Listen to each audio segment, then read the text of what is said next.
செய்தியை பார்த்துவிருக்கிறோம். கொடநாடு கொலை கொள்ளை விவகாரத்தில் கொடநாடு பங்களாவை சோதனையிட உள்ளதாக உதகை நீதிமன்றத்தில் சிபிசிஐடி தகவல் தெரிவித்திருக்கிறது. இது தொடர்பான விவரங்களுடன் செய்தியாளர் ரகுவரன் இணைந்திருக்கிறார். ரகுவரன், என்ன சிபிசிஐடி தெரிவித்திருக்கிறார்கள்? விவரங்களோடு பதிவு செய்யலாம். விவகாரத்தில் இந்த வழக்கானது உதகை நீதிமன்றத்தில் இன்று விசாரணைக்கு வந்தது. குற்றப்பட்டவர்களின் தரப்பில் இந்த கொடநாடு பங்களாவில் நிறைய மாற்றங்கள் செய்யப்பட்டிருக்கிறது. இதனால் சாட்சிகள் அளிக்கப்பட்டிருப்பதாக முறையிடப்பட்டது.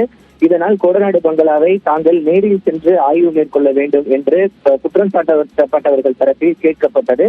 அதன் அடிப்படையில் இப்ப பாத்தீங்கன்னா சிபிசிஐடி என்ன சொல்லியிருக்காங்க அப்படின்னா, நாங்களும் அங்க போய் ஆய்வு செய்ய போறோம். மின்சாரத்துறையின் சார்பாக மற்றும் பொதுப்பணித்துறை அதிகாரிகளை கொண்டு நாங்களும் ஆய்வு மேற்கொள்ள இருக்கிறோம் அப்படின்னு சொல்லிட்டு சிபிசிஐடி தரப்பில் சொல்லப்பட்டது. அதற்கு உதகை நீதிமன்ற நீதிபதி தற்போது உத்தரவிட்டிருக்கிறார். அந்த ஆய்வை மேற்கொள்ளலாம். அந்த ஆய்வு என்னென்ன எது போன்ற ஆய்வுகள் மேற்கொள்ளப்படுகிறது என்பது அனைத்தையும் வீடியோ பதிவு செய்ய வேண்டும் என்று சொல்லியிருக்கிறார். முதல் குற்றவாளி உள்ளிட்ட அவர்களுடைய விஜயன் அவர்கள் இந்த பெட்டிஷனை கடந்த மாதம் போட்டார். அது தற்போது விசாரணைக்கு வந்த நிலையில் தான் நாங்களே அதை போய் நேரில் ஆய்வு செய்ய இருக்கிறோம் என்று சிபிசிஐடி தரப்பில் தெரிவிக்கப்பட்டிருக்கிறது. இந்த ஆய்வில் தான் இந்த ஏற்கனவே அந்த மரம், அந்த ஓம் பகதூர் கொலை செய்யப்பட்டு கட்டி வைக்கப்பட்ட மரம் வெட்டப்பட்டிருக்கிறது. அது மட்டும் இல்லாமல் கதவு உடைக்கப்பட்டிருக்கின்றன. அதனுடைய ஆதாரங்கள் எதுவுமே இல்லாமல் இருக்கிறது.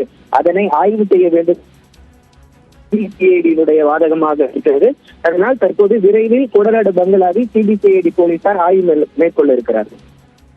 கொடநாடு பங்களாவை ஆய்வு செய்யும் போது வீடியோ பதிவு செய்யவும் நீதிமன்றம் உத்தரவு பிறப்பித்திருக்கிறது. விவரங்களுக்கு நன்றி ரகுவரன்.